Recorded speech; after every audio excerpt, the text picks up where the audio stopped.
করাবো বল? টেক্সট তো অনেক শিখিয়েছি, তাই অনেক মানে একদম প্রাথমিক অবস্থাটা, এই তো সবেমাত্র ক্লাস 4 তো নতুন নতুন টেন্স শিখতে পারবে। কিন্তু ইংরেজিতে কমিউনিকেশন বলে একটা চ্যাপ্টার আছে। এই কমিউনিকেশন জিনিসটা কি জানিস? জানা নেই। কমিউনিকেশন অনেকে জিজ্ঞেস করে যে তোমাদের ওখানে যাওয়ার কমিউনিকেশন কি আছে?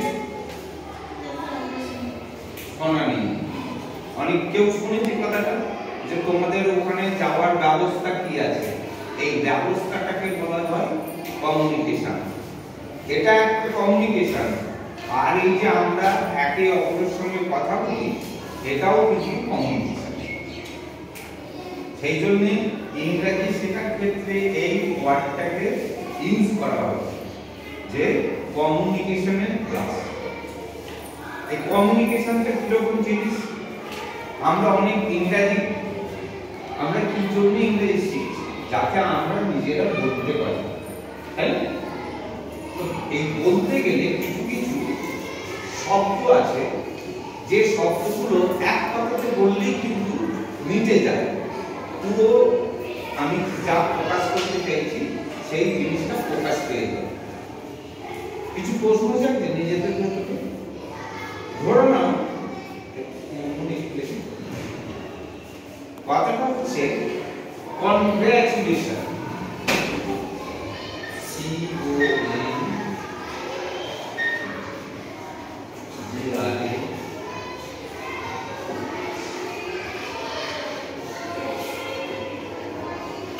কনগ্রাচুলেশন এই কখন বলা হয়? কখন বলা হয় কনগ্রাচুলেশন? বলো।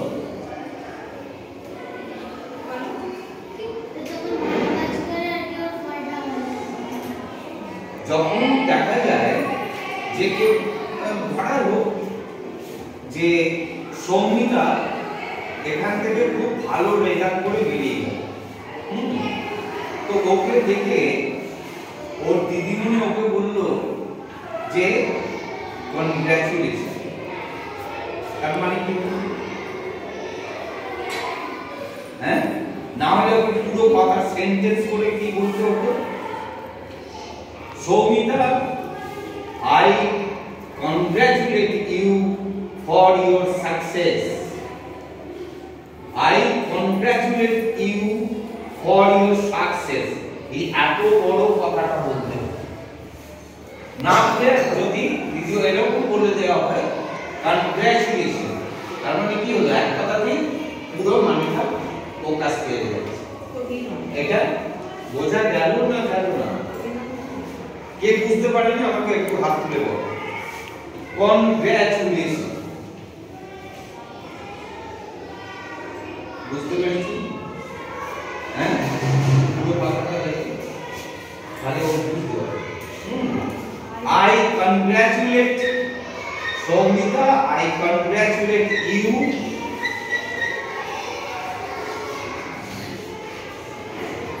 I congratulate you for your success.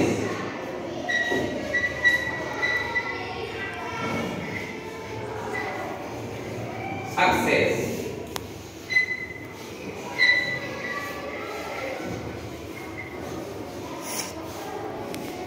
এই এত বড় কথাটা না বলে শুধু আমরা বলে দিলাম কনগ্রাচুলেশন।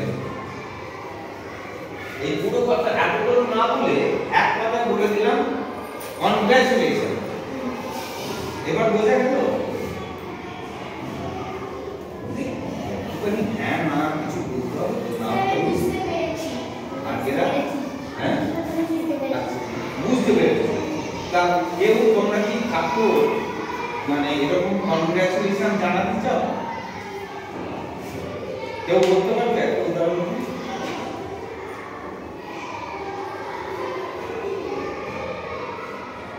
আমি একটা মনে করি একটা ভিডিও আপলোড করা হয়েছে, কার না? তিয়াসা না তিয়াসা? তিয়াসা। আমার খালি তিয়াসা বেশি পিয়াসা একটা নাচে কি যেখানে সেলিব্রেশন হচ্ছিল সেই ছবি আপলোড করে দেওয়া হয়। তো ওর প্রেজেন্ট ভিউ হচ্ছে প্রায় 225। এই যে এত ভিউ হওয়ার জন্য বলা যায় না, হ্যাঁ হ্যাঁ বলা যায় না, যায় না, তাহলে কি বলা যাবে? কনগ্রাচুলেশন।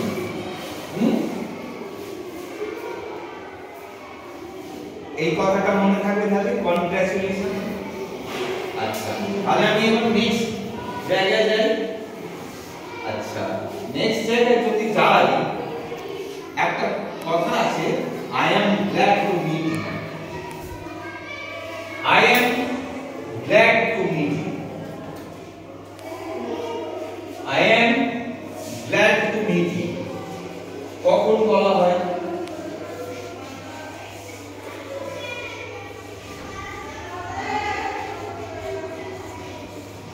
বলা যাচ্ছে না, মনে করে যাক। হ্যাঁ, মনে করে যাক আমি আর দিদিমণি দুজন। দিদিমণিকেও আমি চিনি না, আমাকেও দিদিমণি চেনেন না, কেমন? তো দিদিমণি বাইরে থেকে আসছে, মিসেস জেসমিনা ধরে নাও ওনার নাম, আর আমাকে মন্ডলী ধরে নাও, জেসমিনা। তো বর্ণনা আছে হাওড়া স্টেশনে আমি গিয়েছি ওনাকে রিসিভ করার জন্য। কেমন? রিসিভ মানে জমা করা, মানে ওনাকে নেওয়া, এটাকে বলা হয় রিসিভ করার জন্য। ওনাকে রিসিভ করার জন্য আমি গিয়েছি। তো ওনার যা বিবরণ ছিল, তাতে করে আমি আইডেন্টিফাই করেছি যে উনি হচ্ছে জেসমিনা। তখন আমি বললাম যে হ্যালো মিস জেসমিনা। তো বললো I am Satyajit Mondal, I am CEO of Tata consultancy. আমি বললাম ও, তখন উনি বলছেন, কি বলছেন? ও mister Mondal, I am glad to meet you. কি বোঝা গেল? I am glad to meet you মানে এই যে সাক্ষাৎ হলো, হ্যাঁ, সাক্ষাৎ করার পর উভয় পরিচয় হয়ে পর তখন একজন যে কেউ বলবে I am glad to meet you. উনি যদি না বলতেন আমি বলতে পারি, সেটা আমিও বলতে পারি। এইবার উভয়ের মধ্যে আলোচনা হয়ে গেল। হয়ে যাওয়ার পর যখন উনি বিদায় নেবেন তখন আরেকটা কথা, সেই কথাটাকে বলে nice meeting you. Nice meeting you, nice meeting you. বোঝা যাচ্ছে না? বোঝাই?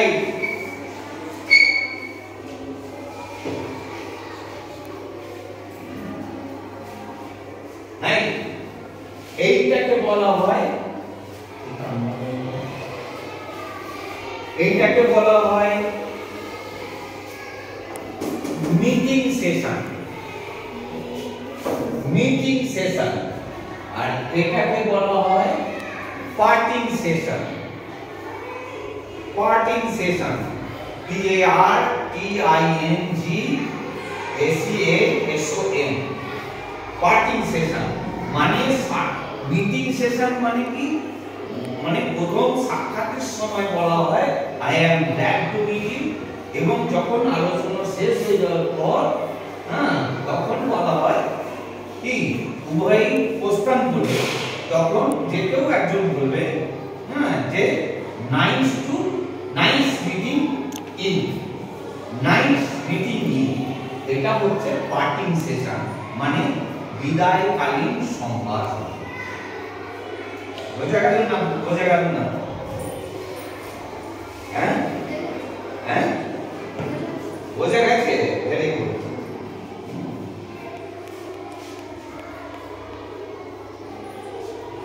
আচ্ছা, প্রায়শই তোরা তো বলিস টাটা, এরকম বলিস না? কেউ বলে বাই বাই, বলিস না? বলিস না? বলিস। এটা কখন কখন টাটা আর কখন বাই বাই ইউজ হয়? যখন আমরা বাড়ি চলে যাই তখন টাটা আর বাই বাই ইউজ হয়। হ্যাঁ, যখন পার্টি সেশনে তখন টাটা বাই বাই। হ্যাঁ, যখন পার্টি সেশনে তখন টাটা বাই বাই। আর বাই বাইটা টাটা অথবা বাই বাই দুটোই কিন্তু পার্টি সেশন, কিন্তু কখন টাটা বলা উচিত কখন বাই বাই বলা উচিত জানা নেই। এইটা কিন্তু একটা এখন অবশ্য যখন তখন যে টাকা বলে দেয়। মনে করা যায় আর স্কুল শেষে দুজনে বাড়ি ফিরছিস, কেমন তুমি ওকে বললে যে টাটা, বললে টাটা, কিন্তু এই যে বিদায়টা এটা কতক্ষণের জন্য? আবার কাল সকালে কিন্তু আসতে হবে, আবার দেখা হবে। তো এইরকম শর্ট মানে কি বলবো গ্যাপের জন্য, যেটা অল্প দিনের মধ্যেই আবার দেখা হবে, এই ক্ষেত্রে কিন্তু ইউজ করা উচিত বাই বাই। একজন বাই বাই বললে অপরজন বলবে বাই। প্রথমজন যদি বলে বাই তাহলে দ্বিতীয়জন বলবে বাই। এটা কি শর্ট ইন্টারভ্যাল, মানে ছোট ইন্টারভ্যালের মধ্যে মনে করবে দেখা যাচ্ছে হ্যাঁ যে বিমান বলছে ও মামা বাড়ি যাবি, ঠিক আছে ওকে বাই, ও বললো বাই। কেন বাই? যে মামা বাড়ি যাচ্ছে মানে কদিন, ম্যাক্সিমাম 7 দিন থাকতে পারে, কিন্তু এটা শর্ট ইন্টারভ্যাল। টাটা কখন বলা হয়? এক্ষেত্রে ধরা যাক আমি এয়ারপোর্টে আমার ছেলেকে তুলে দিতে গেছি, ছোট ছেলে, হ্যাঁ তুমি জানো যে সে এখন রুড়কিতে থাকে উত্তরাখণ্ডে। তো এই উত্তরাখণ্ড থেকে একদিন কি দুদিন অন্তর কি ও বাড়িতে আসে? লং টাইম আর লং ইন্টারভ্যালের জন্য হ্যাঁ ও যাচ্ছে, তখন আমি কি বলতে পারি? টেক কেয়ার, ওকে টাটা, সাবধানে যেও, টাটা বললে বোঝা গেল না? কেন? এরকম হাজারো রকম কমিউনিকেশন আছে যেগুলো খুব সহজে বলা যায় এবং ঠিক অ্যাপ্রোপ্রিয়েটলি বলা যায় যদি নিজেরা মনে রাখতে পারো বা শিখতে পারো। এই টাটা বাই বাই এর ব্যাপারটা বোঝা গেছে? হ্যাঁ বুঝতে পেরেছি। এই তোমরা কি বুঝতে পেরেছো? হ্যাঁ বুঝতে পেরেছো? কি বলে সারাংশটা কি হলো টাটা বাই বাই? সারাংশটা কি হলো? অপূর্ব তো ক্যামেরা করার জন্য ব্যস্ত ছিল, এখন আর কথা বলছে।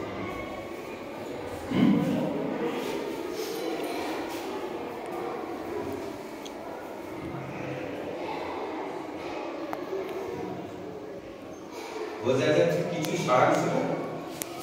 খুব সহজ, আমি বলে দিলাম। শর্ট ইন্টারভ্যালের ক্ষেত্রে বাই বা বাই বাই, আর লং ইন্টারভ্যালের ক্ষেত্রে টাটা, হ্যাঁ ওকে টাটা। এই তো এর অ্যান্সার তো এই সারাংশটা তো এই। আমরা এবার আরেকটা আমি বলি, আমরা যখন তখন থ্যাংক ইউ বলি, হ্যাঁ তোমরা কি বলো? ওয়েলকাম। ওয়েলকাম। এটা কোথা থেকে শিখেছি?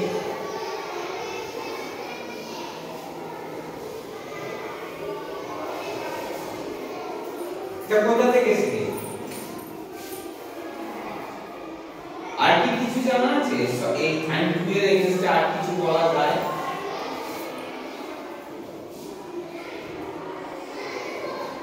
জানা নেই এটা খুলে আগে বলবো থ্যাংক ইউ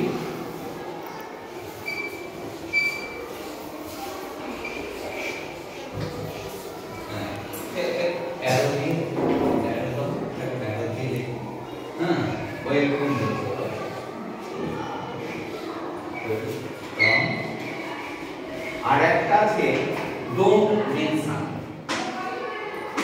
অবলিকে ডোন্ট মেনশন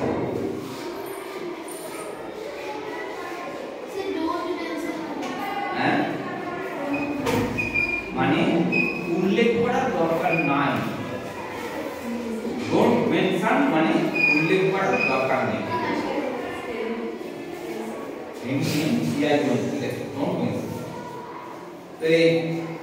এইটার মধ্যে কি আছে ধরো আমি বললাম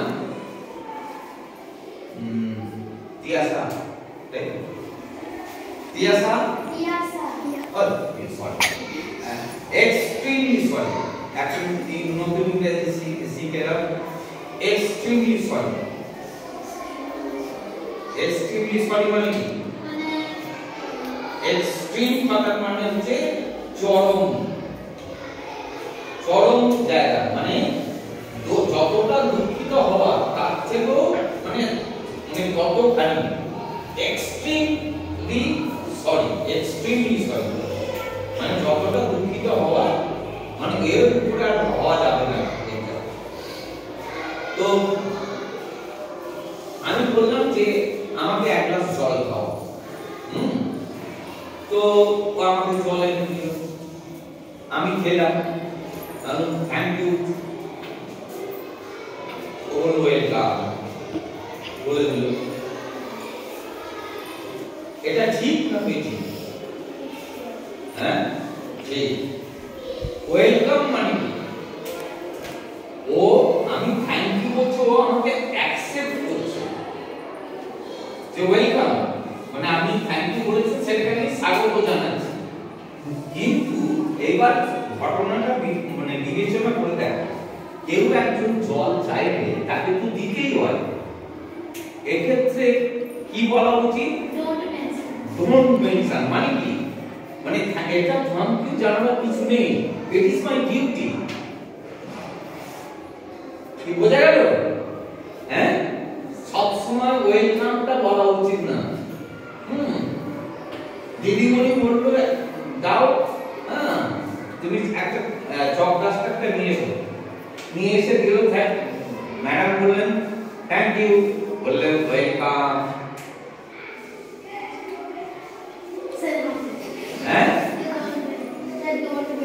মানে আর চক ডাস্টারটা এনে দেওয়ার জন্য আমাকে থ্যাংক ইউ জানানোর দরকার নেই ডোন্ট মেনশন হ্যাঁ এটা ডিউটি তোমাদের তাহলে এটা বোঝা গেল আর আজকে